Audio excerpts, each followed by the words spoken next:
Why the Minnesota Twins will not win the AL Central. Time for the AL Central season preview.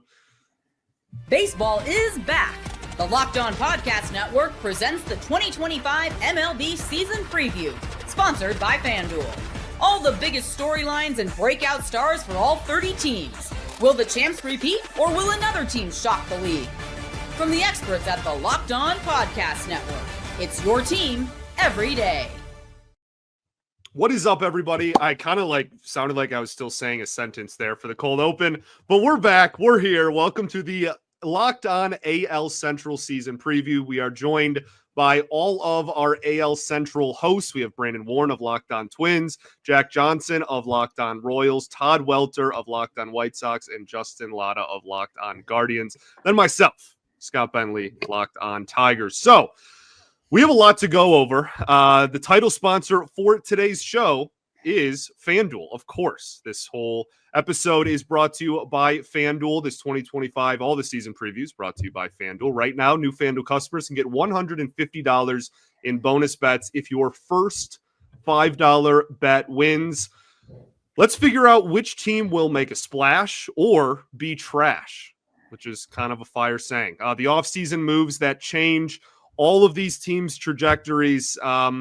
You know what? Let's start with the ending. Let's start with the end of the season. As we teased in the cold open, who is going to win the division? I think that this was a weird division last year in the sense that everybody, sans the White Sox, were in it down the stretch, right? The Twins had their collapse. The Tigers caught absolute fire. The Guardians were, I think, wire to wire led, at least the entire second half were certainly very prominently up there. And then the Royals took a huge step forward as well. Outside of a historically bad team at the bottom, everyone else was in it. So who do we think is going to take the division crown here in 2025? Well, really quick, why don't I just leave, go get something to drink, and you guys can discuss who's going to win the division. How about that? For sure. Yeah. I mean, for me, I'll get it out of the way really quick because the White Sox aren't even going to be anywhere near this. I'm going to go with the Kansas City Royals just basically, and Bobby Witt, I trust. I think, they really, are on the way to, to make the next step up. That's just where I go from. I know the Twins and the Pagoda projection, they're favored to win the division. I could see it, but I really like what I see with the Kansas City Royals. And no offense, Justin, seeing the Cleveland Guardians and, them getting rid of Josh Naylor, who can never hurt me again, and some of the other guys that they got rid of, kind of makes me think that they'll still be in the contention for a wild card spot. But I really like what I see out of the Kansas City Royals. Well, I guess I'll probably Naylor can still hurt you. It's not as often. He's going to haunt your games forever. Yeah, only for 3 games and in Arizona. He lives in your memories forever. He lives in our memories forever, too. That's okay. R.I.P. Well, I do appreciate the kind words from Todd there. Now I'm going to feel bad when we have to make our official predictions, and I would have to put the White Sox at the bottom. But because I know last time here when we were having this discussion, the Royals didn't really have a leg to stand on. They had made moves, but how many of you could truly believe they were going to work out? I mean, they had gotten more aggressive, but they had lost 106 games. And I think for the sake of having more fun in this debate, I'm not going to say the Royals as well because I am the Royals host. My team to win it is going to be Detroit. I believe this 1-2 punch of Skubal and Flaherty, though they had it last year, I can see it being better this year. And let's be real here, too. The only reason Detroit wasn't in it in the first half, or at least up there with Cleveland, up there with Kansas City and Minnesota, is because they weren't healthy. I mean, their star players were banged up in this one. And then lo and behold, when they went on that tear, why did it happen? Yeah, you got great bullpen production, and Skubal was dominating, but they got healthy at the right time. They got all of their key guys back, and sort of the bottom players, the guys toward the bottom of the lineup, they were feeding off of that. I'll be completely honest. I imagine the Central is going to look nearly identical to what it did last year, where 4 of those teams are going to be battling it out for months and months and months. And then you get to September, there might be 2 teams that separate themselves. It'd be far-fetched to say 3 get in again. This will be a tight division. I mean, this offseason, I did want to see Detroit do a little bit more. I thought they were going to make a pretty big push for Alex Bregman. Maybe they did, but it was Boston in the end. but they've just got a bullpen, and when healthy, that lineup is very, very sneaky. I'm going to have them winning the division by a hair. Yeah, it's interesting because I think there is a lot that could happen with this Tigers team. I think that in terms of like volatility, right? Like range of outcome, I think that the Royals and Tigers are very similar in that regard, where like the Guardians and the Twins, I think most people expect to have pretty high floors. It's like they're not going to bottom out and be terrible. We're like the Tigers and Royals are still young enough and are still new enough to this kind of competing in the division later in the year, where it's like, well, like either of them could take a step back very plausibly. And in the same breath, either of them could take that next step forward and push for 90 wins. So the Royals, the Royals have been a thorn in the Tigers' side for my entire life. And I think that now this new era is so fascinating because I was talking about it with a buddy of mine the other day. It's like, well, they got 11 WAR from one player. Like I know you can't really just do the game of like, oh, how much WAR are you going to get? And that's how many wins you get. But like, it's fascinating to me that they are getting that level of production from one player. If they even have an average supporting cast, they're going to win 86 plus, assuming Witt stays healthy, obviously, and continues that level of production. They don't need Murderer's Row to be really good and win 88 games. They're getting 11 of those from one guy. Like they just need a solid, and like Lugo was great, obviously, and Reagan's is awesome. But I think like Vinny Pasquantino, you want to talk about injuries, him being healthy this year is obviously a huge deal for the Royals as well. How much more can you get out of Salvi, et cetera. But I think all eyes are kind of also in the same breath on Minnesota. And that's where I want to go next, because this was a team that should have made the playoffs last year. The Tigers were the beneficiary of them not, and I will even absolutely admit that they should have. They collapsed down the stretch, and they are the favorites in most places going into this season. So I think that a lot of eyes are on Minnesota this year too. And obviously a lot of that, you want to talk about an organization that just needs to stay healthy. The Twins are kind of the epitome of that. Yeah, no question about it. And I don't know that too many teams in the AL can go man for man with the Twins in terms of skill or depth. But again, what does that mean if your top guys don't stay healthy? You can just be an average kicking around 82 win team, which is pretty much what they did last year, as they had, I think, 28 combined games from their big three of Correa, Buxton, and Lewis. But every single spot they have a capable hitter at. They have 8 players projected for over 100 weighted runs created plus. The 9th is Brooks Lee, who is a top pick, and he's projected for 96. So they've got some thump off the bench with Jose Miranda. They've got a rotation 1 through 5. I mean, I'm not crazy sold on Chris Paddock, but they have David Festa and Zebby Matthews not too far away, about 13 miles away at St. Paul. And their bullpen constantly gets incredible marks in terms of projections being potentially the best in all of MLB. And again, all of the potential in the world is great.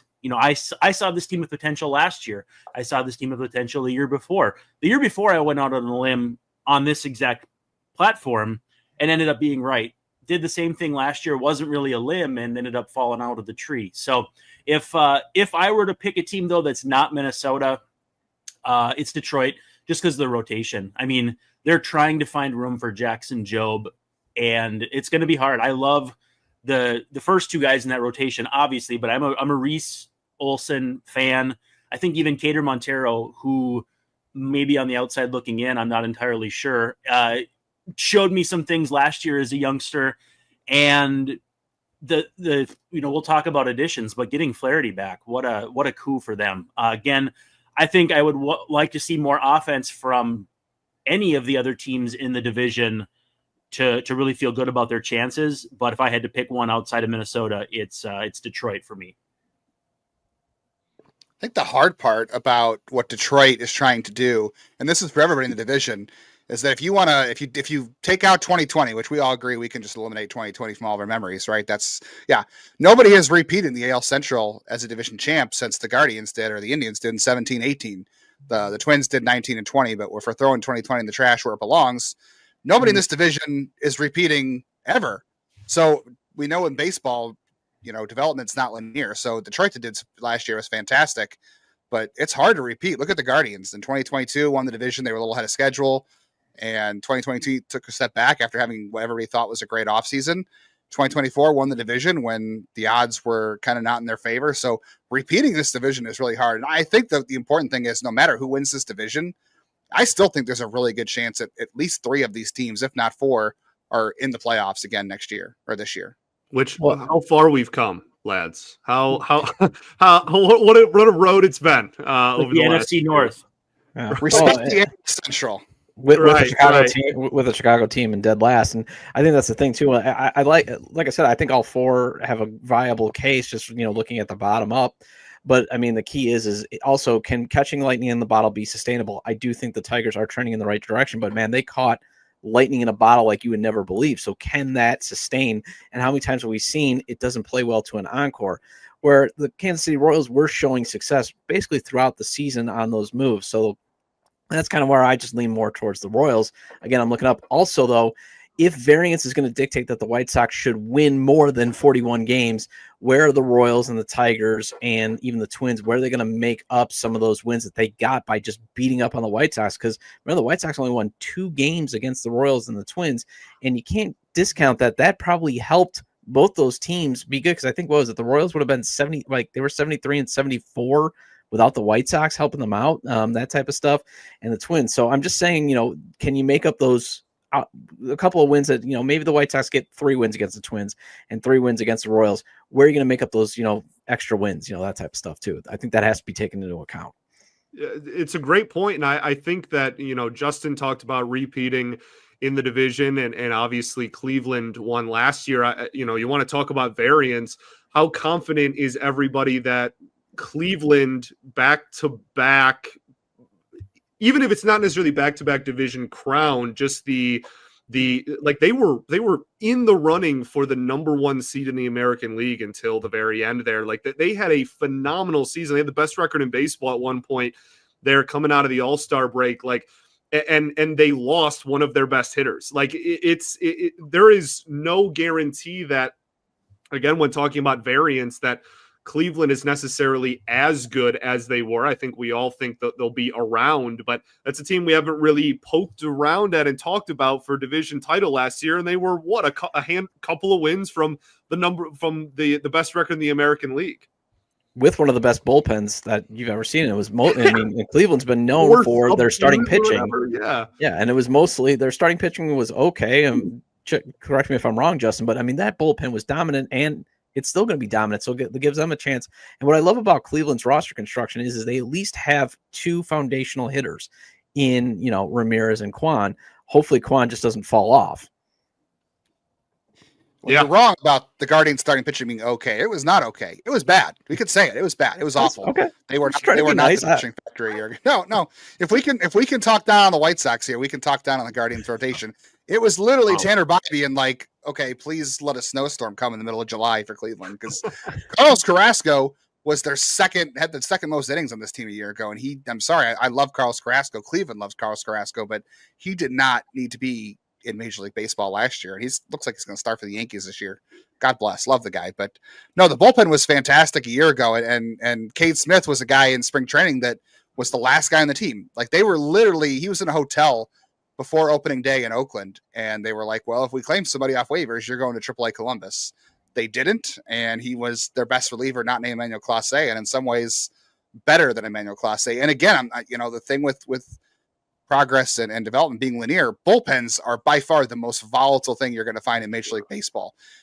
The Guardians bullpen could still be really good in 2025. I think it will be, but they probably won't be as good as they were a year ago, which is why I think Cleveland spent so much of their offseason trying to find more starting pitching. They acquired Luis Ortiz. They brought back Shane Bieber for the second half of the year, we hope. They're hoping to catch lightning in a bottle with John Means. They got Slade Ciccone. They got some other depth guys. They need starting pitching to be better this year to stave off the bullpen regression, because it was not good enough, and bullpens are volatile year to year. And I think that's also a thing I worry about with Detroit too. Detroit was carried very heavily by their bullpen, and those things back-to-back years, unless you're the 2014, 2015 Royals, very, very seldom do those things hold up year to year. For sure. No, absolutely. We're way over time. I'm doing a bad job. We got to get to a break. We are going to talk about a move that changed every team's trajectory in 2025. It is the AL Central preview right after this. March Madness is here, and FanDuel is giving you the chance to get in on the action like never before. Right now, new customers can get $200 in bonus bets when your first $5 bet wins. That's 200 extra bucks to use on everything from buzzer beaters to Cinderella stories and even who's cutting down the nets. I've got my eye on a few underdogs this year, and FanDuel makes it easy to back them with spreads, totals, and game props. You can always stay in on the action with tournament games happening almost every day. There is always something exciting to bet on. The FanDuel app is also easy to use, so when I win, I get paid instantly. There's no waiting around. So visit FanDuel.com and get in on the college hoops action all tournament long. All right, we are back here for the Locked On MLB AL Central season preview, talking with all of the wonderful hosts of the American League Central, the best division in baseball, one year to the next. Let's maybe put some respect on the AL Central's name. We are going to talk in this segment about I want to talk about the best player in the division, want to talk about the biggest offseason moves in the division as well. And then we can honestly end with worst offseason move too, just to kind of see if there's a big glaring move that nobody really liked. But let's start with the best player in this division. This is such a fascinating conversation every year.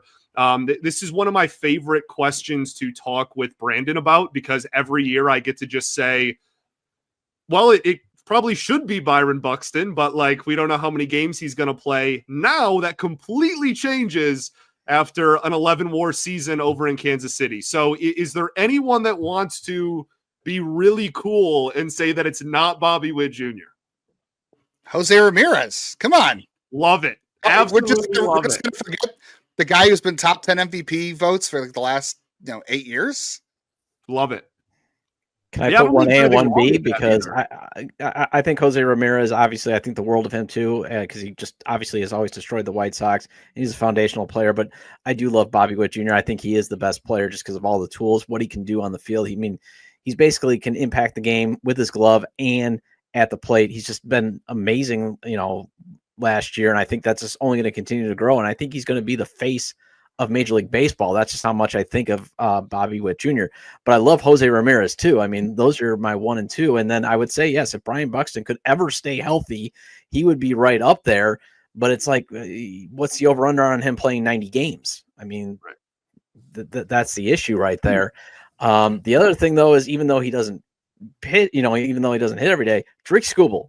Come on, he's the great equalizer too. That's somebody that I think we're overlooking. Even though he's going to take the ball every 5 days, that guy is amazing, and he was one of the reasons why the Tigers pretty much went to the playoffs. He got them there, and now that they get to the playoffs, he was darn good in there too.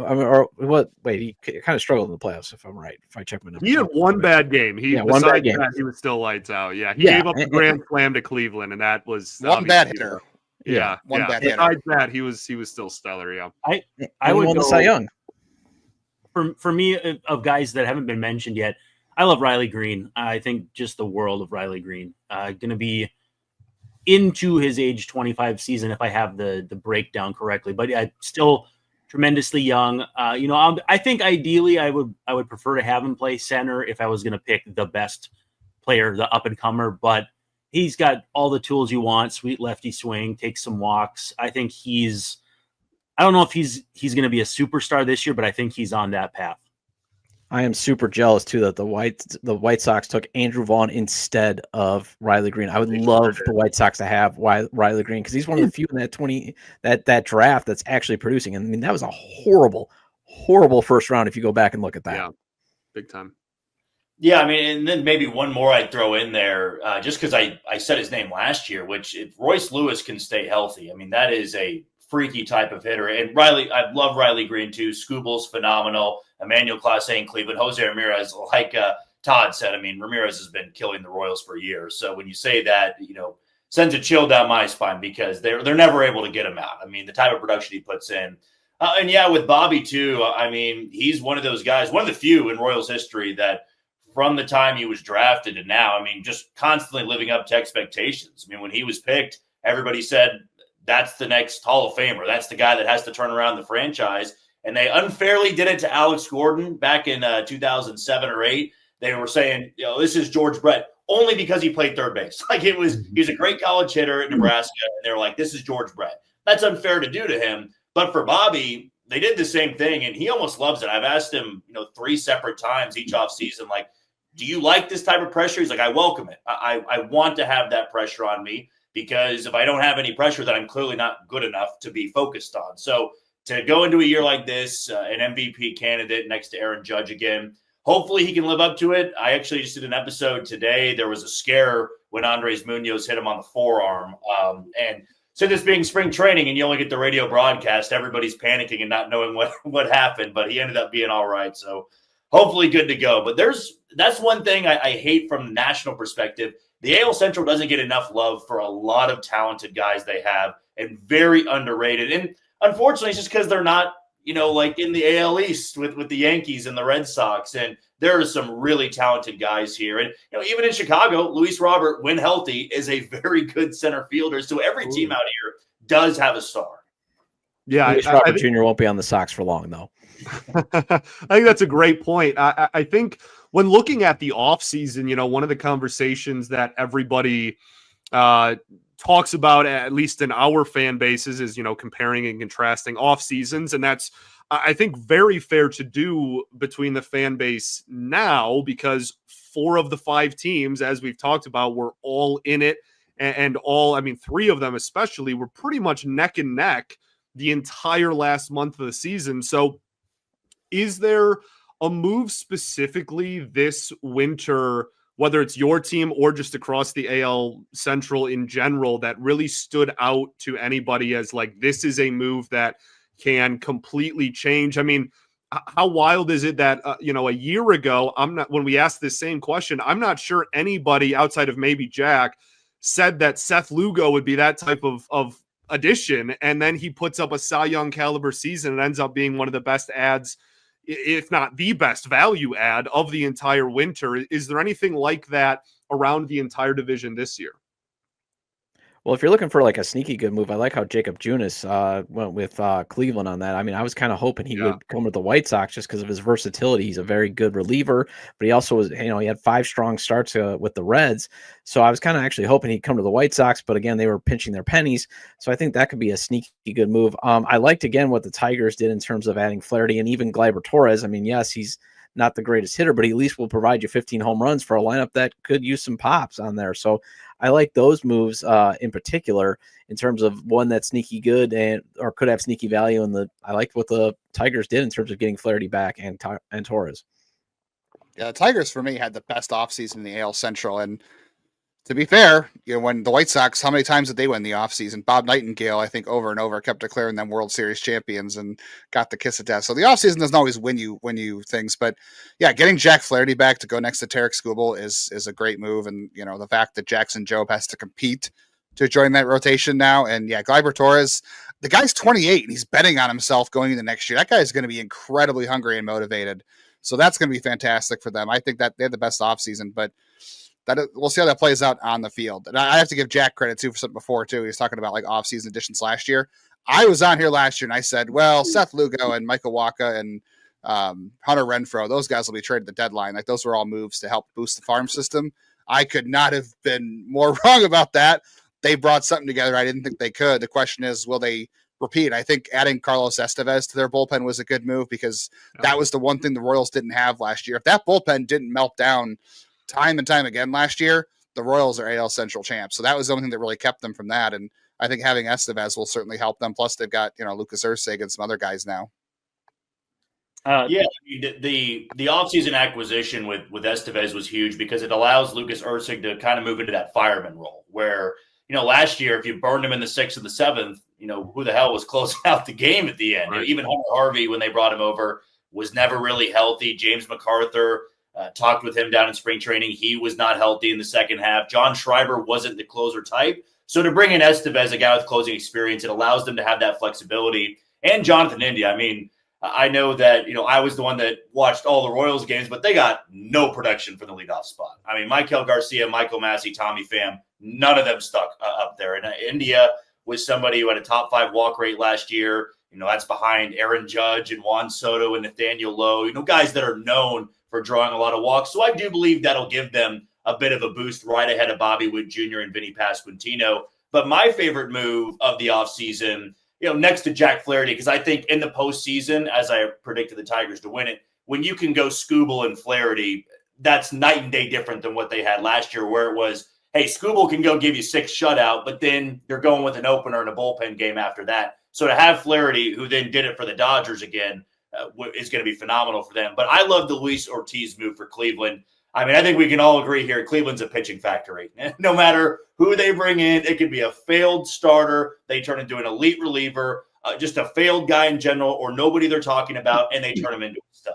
I know last year the rotation didn't have the year they expected to, but they made up for it with the best bullpen in all of baseball. And to have a guy like that, the upside of Ortiz, don't be surprised when at the deadline we're talking about him being one of the better arms in the American League Central, because I love this stuff overall. I thought it was a sneaky move, and Cleveland's usually good about subtracting and then adding a little bit where it makes you think initially, why would they make that move? And then it usually ends up being a really smart move.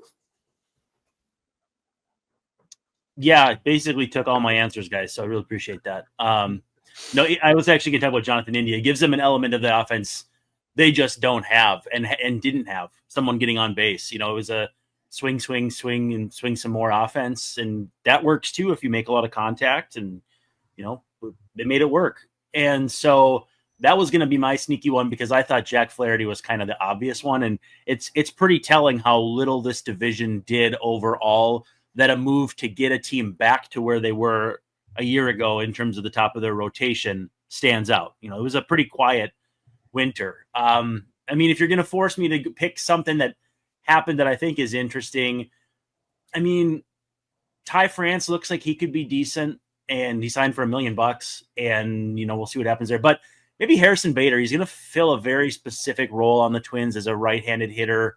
Their corners are left-handed. Even with Max Kepler out of the picture, they have Trevor Larnach and Matt Wallner out there. And I think they want to let Wallner hit lefties, or at least see if he can kind of figure that out. But putting Bader out there as a, situational guy against lefties, Rocco loves his platoons and matchup splits and that sort of thing.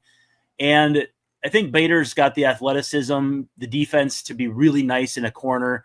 Obviously, elephant in the room is he'd be the backup in center if Buxton goes down. If I have to pick someone that hasn't been discussed yet, maybe it's Harrison Bader.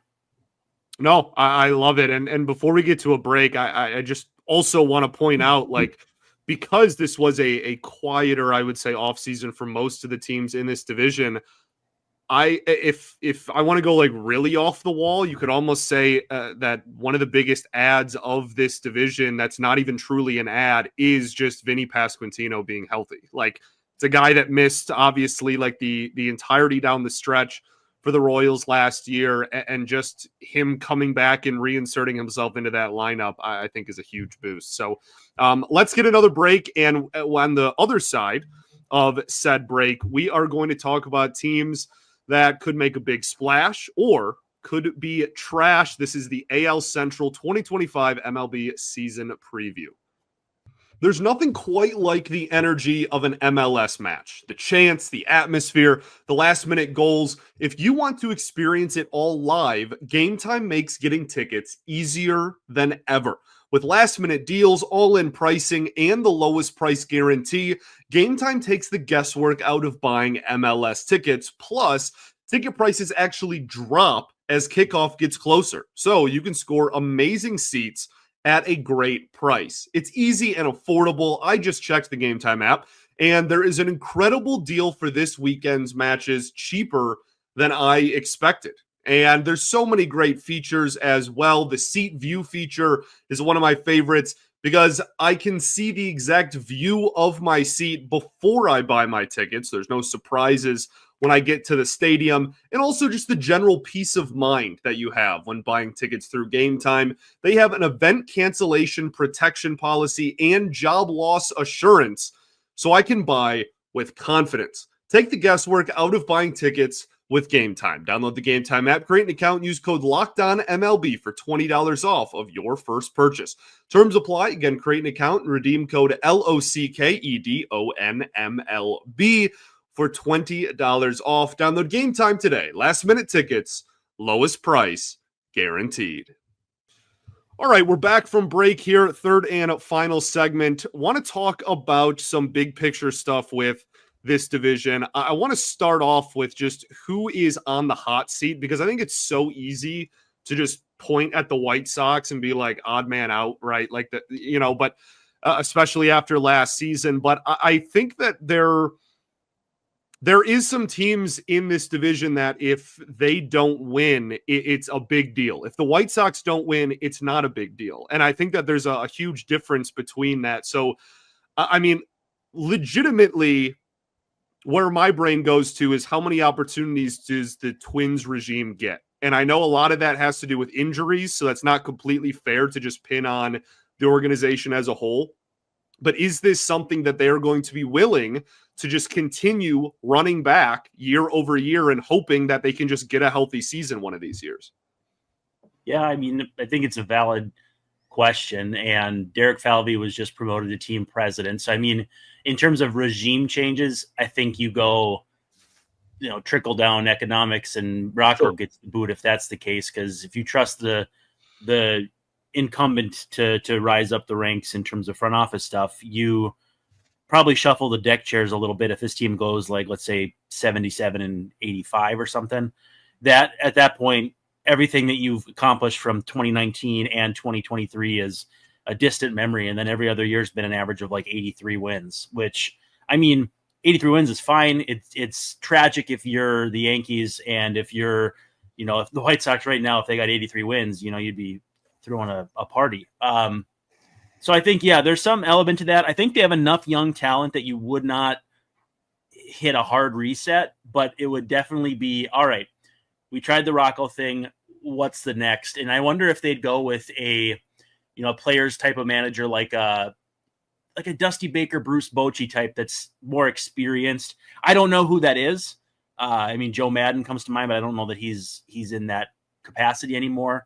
But they've hired from his tree, so I could see them going with a seasoned veteran manager if they decide it's not working with Rocco. But I don't think they're super close to that point just yet.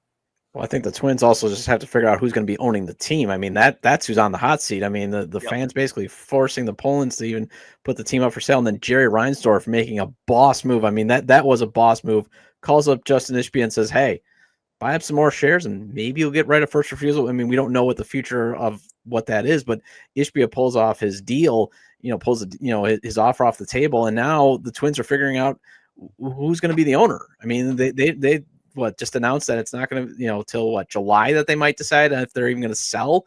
So I think that might play a big role. And that's why I would just probably be Rocco would be on the hot seat, because you can shuffle the deck chairs there. But are you really going to make a huge major front office change knowing that we might be selling the team and we're going to let the new owner decide on who's going to be in charge of that team? I would go as far to saying it's a bit of a cop-out answer, but dare I say nobody? Like, it can't be, AJ Hinch. The Tigers were phenomenal last year down the stretch. It's not going to be Matt Quatraro. They went from 106 losses to winning, 3 playoff games and one in New York against the Yankees. It's definitely not going to be Stephen Vogt, who just won Manager of the Year on the American League side, and Will Venable just began, and he's got a blank slate here. And the reason I say no on Rocco Baldelli is if the Twins go 80-82 and they're hurt, why is that Rocco Baldelli's fault? Like, if you bring in somebody else, right, and they take over and it happens again, well, then that's the same reason why they didn't win with Rocco. To me, what it would take is another catastrophic collapse late where you have a 5-game lead or something like that, and then you just bottom out. Or, I mean, which I just don't envision happening, even if the Twins aren't healthy is if they lost 100 games. Like, it was just that weird trajectory of nothing went right. Things weren't working well. Guys took steps back. The best players got hurt.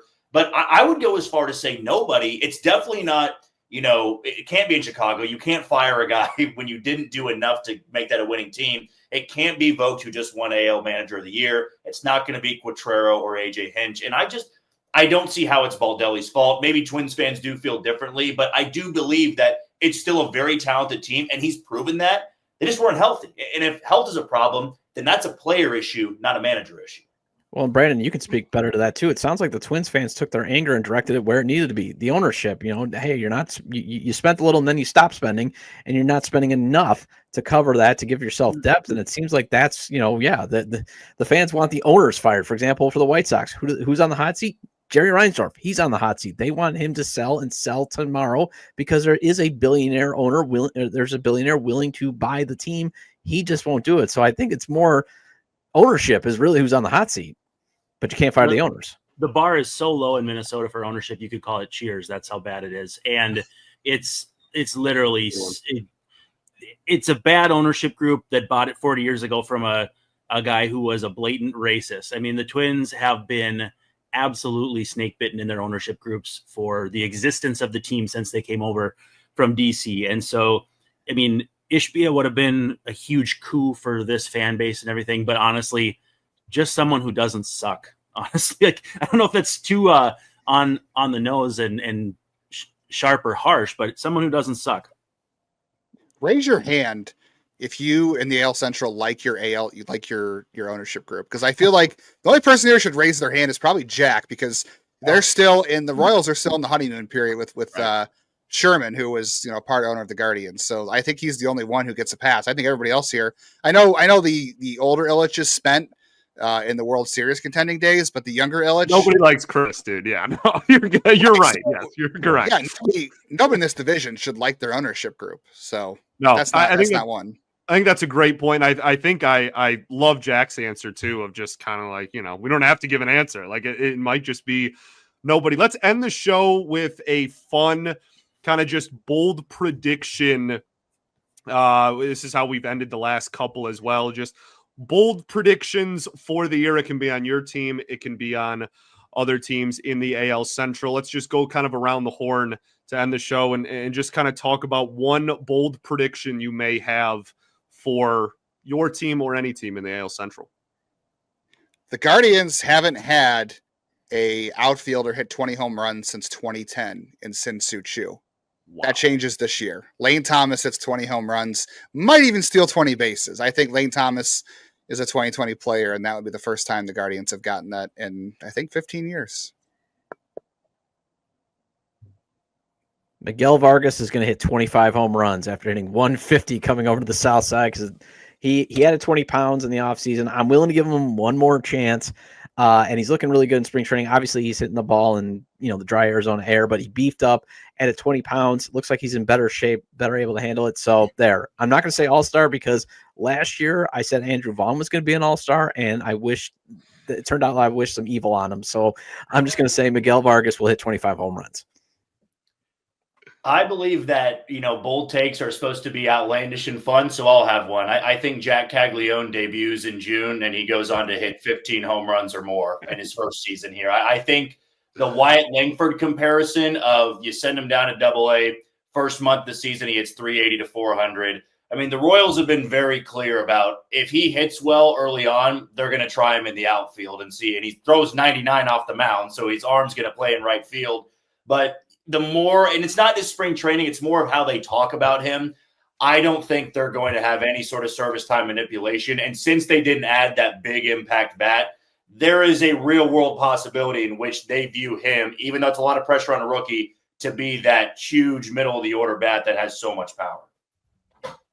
Not a single AL team is projected by Fangraphs to win more than 86 games. I'm going to say the AL Central winner wins 91. And I think it just ends up being a dogfight where one team emerges late and just outlasts everyone.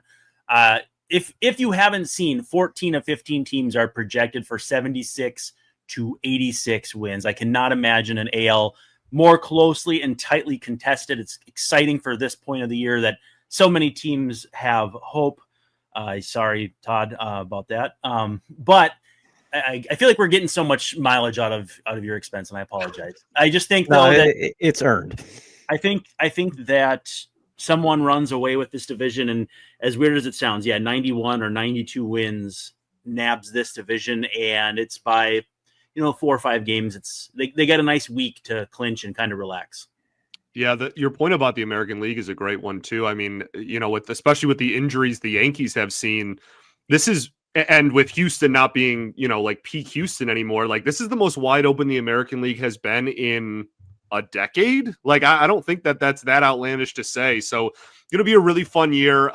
As far as bold predictions go, I mean, like, I would love Jackson Jobe to like win AL Rookie of the Year or something like that. But I honestly, the player that on the Tigers that I consistently go back to for these types of like dark horse or bold prediction questions is Parker Meadows. If he can stay healthy, I promise you, this dude is one of the biggest difference makers in the entire division.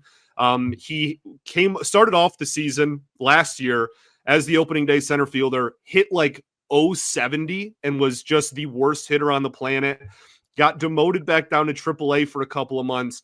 From when he came back up to when the season ended, he was one of the best players on the entire team. He is an elite defender in center field. He is an elite base runner, one of the fastest sprint speeds in ball, and ended the season with an OPS plus over 100, despite the fact that he was literally batting sub 100 6 weeks into the season playing every day. So if he has figured it out and is going to be that, I genuinely think, and is healthy, he's hurt right now, I genuinely think he's one of the more valuable players that nobody really knows about yet. So that's going to be one of my bold takes. Appreciate you all for hopping on. This is always fun. We do this every single year about this time. All of our division previews at Locked On for the 2025 MLB season preview. Goodness. Subscribe to Locked On MLB on YouTube or wherever you get your podcasts for more on, obviously, Locked On Twins, for the Royals, the White Sox, the Guardians, and the Detroit Tigers. You can subscribe to Locked On Twins, Locked On Guardians, Locked On White Sox, Locked On Tigers, Locked On Guardians. Did I get everyone? Locked On Royals? Did I get everyone? Yeah? Okay, cool. Be sure to subscribe to your favorite team, part of the Locked On Podcast Network, your team every day.